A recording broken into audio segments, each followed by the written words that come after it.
뇌를 건강하게 만드는 법. 첫째, 온, 오프 전환 의식을 갖는다. 둘째, 자연을 접한다. 셋째, 아름다운 것들을 경험한다. 넷째, 몰두할 수 있는 것을 갖는다. 다섯째, 고향을 찾는다. 스트레스로 몸의 컨디션이 안 좋을 때, 브리딩 스페이스. 뇌의 구조를 바꿔 스트레스에 대한 인식 바꾸기. 스트레스는 내내 현상인데 만성화되면 나른함, 어깨 결림, 복통, 위염 등 신체의 다양한 이상 증상이 나타난다. 스트레스가 몸에 주는 영향을 알아차리고 그것을 뇌를 통해 개선하는 방법이 있다. 첫째, 스트레스의 영향을 알아차린다. 둘째, 호흡에 의식을 집중한다. 셋째, 몸 전체로 의식을 넓힌다. 불안으로 날뛰는 머릿속 원숭이들, 즉 잡념을 얌전하게 길들일 수 있다면 피로감은 한층 줄어든다. 잡념에 대해서 방관적으로 있어라. 잡념과 나 자신을 동일시하지 않는다면 스스로 잡념에서 자유로워질 수 있다. 잡념에서 벗어나는 몽키마인드 해소법. 잡념이 머릿속을 차지하면 뇌는 쉽게 지치고 말지. 뇌는 우리 몸의 장기 가운데 가장 많은 에너지를 소비하는 부위거든. 몽키마인드를 벗어나면 뇌는 본래의 힘을 최대한 발휘할 수 있게 돼. 집중력, 판단력, 읽고 쓰고 계산하는 능력, 창의력 등을 높일 수 있지. 어떤 역에 플랫폼에 서 있다고 상상해봐. 자, 그곳으로 지금 열차가 들어오고 있어. 안에 타고 있는 건 잡념이라는 원숭이 승객들이야. 열차는 잠시 그곳에 정차하는데 플랫폼에 그대로 서 있어. 잠시 후 열차는 원숭이들을 태운 채 출발하지. 그렇게 차례로 열차가 들어온다고 해도 나스가 서 있는 위치는 당연히 바뀌지 않겠지? 계속 플랫폼일 거야. 나는 요다의 말이 어떤 의미인지 조금 의아했다. 내 표정을 읽은 요다는 그럴 줄 알았다는 듯 고개를 끄덕이더니 다시 말을 이었다. 중요한 건 잡념에 대한 방관자로 서 있는 거야. 아, 방관자가 중요한 것 같아요. 자신의 마음은 열차들이 오고 가는 플랫폼. 아무리 잡다한 종류의 열차가 들어와도 플랫폼은 바뀌지 않아. 그러니까 스스로가 플랫폼이라고 생각하는 것만으로도 충분히 마음을 정돈된 상태로 유지할 수 있어.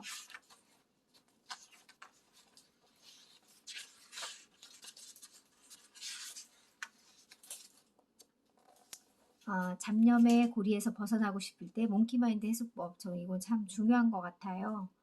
우리가 살면서 늘 머릿속이 번잡하고 잡념이 많고 이런저런 생각이 많잖아요. 뇌에 반복해 나타나는 사고의 원숭이를 잠재우기. 첫째, 버린다. 둘째, 예외를 생각한다. 셋째, 현자의 관점에서 생각한다. 넷째, 좋고 나쁨으로 판단하지 않는다. 다섯째, 원인을 찾는다. 화는 스스로를 지키기 위한 일종의 방어기제이다. 스스로가 화가 나는 것을 받아들이고 인정하고 내 몸의 변화에 집중해보자. 무엇보다 화와 화내는 나를 동일시하지 않는 것으로 마음의 안정을 가져올 수 있다. 나를 힘들게 만드는 역경에서 어떻게 자신을 지켜낼 수 있을까? 역경은 실제보다 더 부풀려지곤 한다는 걸 기억하라.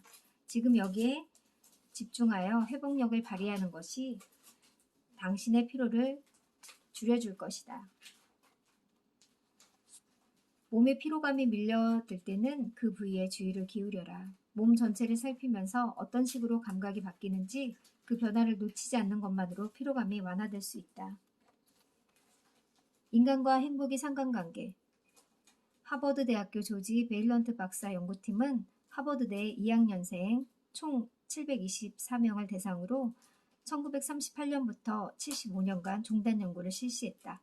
그 결과 무엇이 우리를 행복하게 만드는지에 관한 연구는 주목할 만한 연구 결과를 내놓았다. 연구 결과 행복도를 높이는 인자는 개인의 건강 상태보다 타인과의 질 높고 안정적인 교류였다. 지역사회의 클럽에서 활동하는 등 사회적인 교류를 지속한 사람의 경우 그렇지 않은 사람에 비해 기억 기능이 더 높았고 수면 역시 길었다고 한다.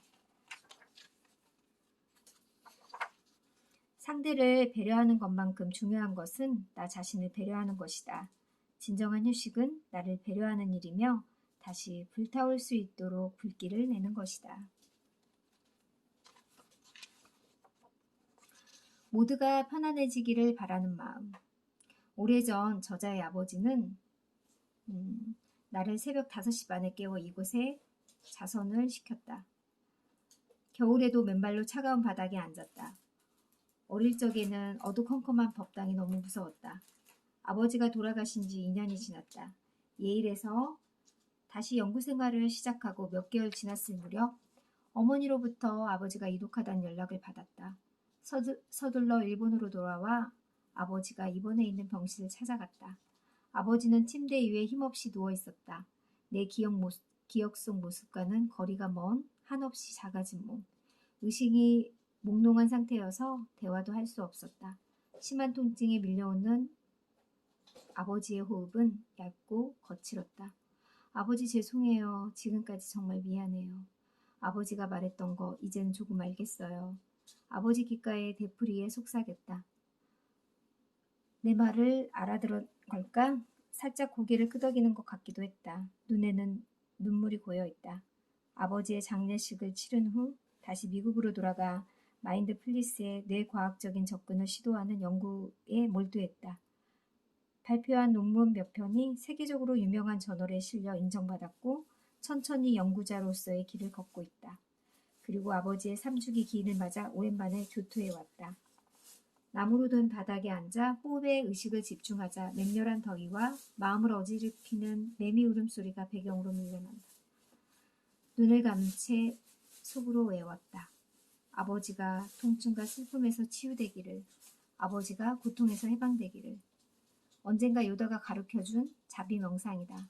자신의 아픔뿐 아니라 타인의 아픔이 치유되기를 바라는 명상. 돌아가신 아버지를 위한 내 바람이 내 안에 스며든다. 매일의 연구에 지치고 긴장되었던 마음이 차츰 누그러졌다.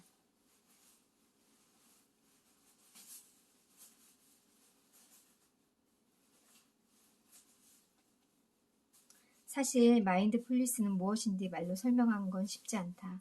이 단어의 막연함은 정의나 정밀도나 번역의 문제가 아니라 개념의 본질과 관계가 있다.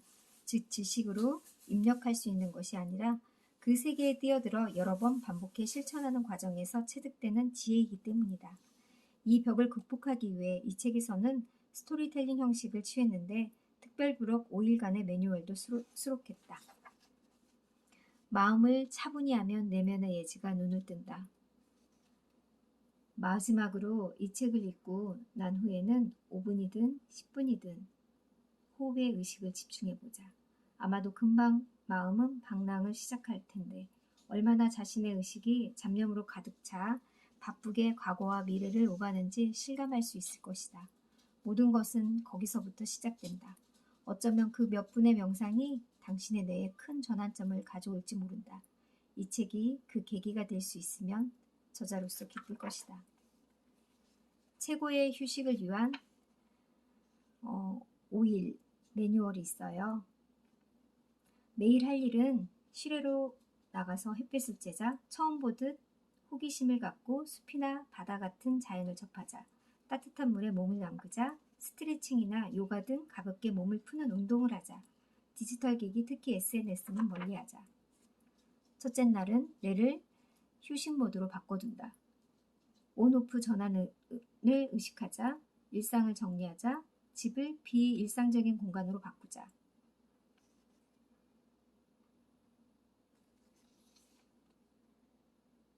레이지데이, 아무것도 하지 않는 날이다. 아무튼 몸을 쉬게 하자. 외출을 해도 자신이 좋아하는 장소에 가자. 가본 적이 없는 곳을 찾아간다. 몸을 쉬었으면 다음은 뇌를 쉬게 한다. 우선 매일 하는 것을 하면서 편하게 지내본다. 하프 레이지데이, 너무 의식해서 쉬려고 하지 말고 그저 불길과 장작을 떠올려라. 너무 힘이 들어가지 않는지 주의하자. 욕구를 해방시켜주는 와일드데이, 자신의 욕구, 욕망을 마음껏 해방시켜주는 날. 그 전까지는 가능한 욕구를 자제하고 이날까지 충전해주자. 기대감은 사람의 기분을 정돈해 우울감을 개선하는 데 효과가 있다. 다음의 휴식을 보다 잘하기 위한 준비. 마지막 날, 매일 할 일을 의식하면서 아침부터 낮까지 여유롭게 보내자. 분명 내일부터 시작되는 직장일이나 집안일, 일상에 대해 생각하게 될 것이다. 그러나 5일간에 걸쳐 마인드풀리스 명상을 계속했다면 일상 자체를 받아들이는 자세가 달라질 것이다. 밤에는 비일상에서 서서히 일상 모드로 돌아가는 의식을 한다. 간단히 할 수 있는 것은 노트를 준비해 다음에 5일간 휴식을 계획을 세우는 것이다. 불길을 계속 피우기 위해서 공간이 필요하다. 그 공간을 미리 만들어 두는 것이다. 아마 5일 동안 이것은 이렇게 되지 않을까 하는 깨달음도 있었을 것이다. 그것들도 다음 계획에 더하자. 그러니까 이 책은 마인드풀리스가 마음을 챙기고 명상을 하고 현재에 집중하고 그게 포인트인 것 같아요. 그리고 내 머릿속의 잡념을 떨치는 거. 아까 원숭이를 예를 들어서 설명해줬던 부분이 저는 굉장히 와닿았거든요. 내 마음속에 몽키 쫓아내기. 이 순간에 존재하는 나에게 집중하는 거. 호흡을 통해 집중. 감사하는 마음. 타인과 사회에 감사하는 사람일수록 행복도가 높다고 해요. 감사하는 마음이 부정적인 마음을 없애는데 도움이 되는 것 같아요. 오늘은 여기까지 하겠습니다. 감사합니다.